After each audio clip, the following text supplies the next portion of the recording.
Nasugatan ng isang factory worker sa Valenzuela na binaril umano ng katrabahong security guard na isinumbong niya. Ayon sa pulisya, dati nang may alitan ng dalawa. May unang balita si Gabriel Gonzalez. Nagkalat ang dugo sa sahig ng isang plastic manufacturing company sa Barangay Lawang Bato, Valenzuela hapon nitong linggo.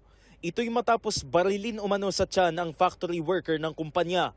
Ayon sa pulisya, nagcha-charge ng cellphone ang 52 anyos na biktima nang bigla siyang lapitan ng katrabahong security guard at siya'y binaril. Nagkaroon po ng pambuno hanggang sa maagaw po niya yung baril na gamit ng ating suspect. At sa tulong po ng kanyang mga kasamahan sa trabaho ay nakuha po, na-recover yung baril at na-pacify po sila. Naaresto ang sospek na nakuhanan ng kalibre 38 baril na kargado ng mga bala.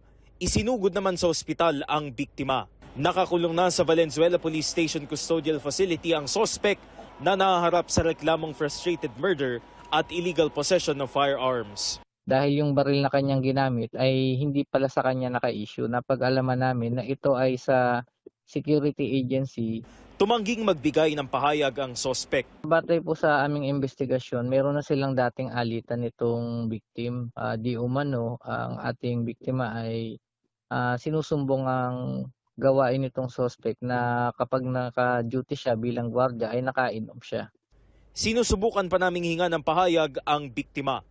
Ito ang unang balita. Gabriel Gonzalez, GMA News.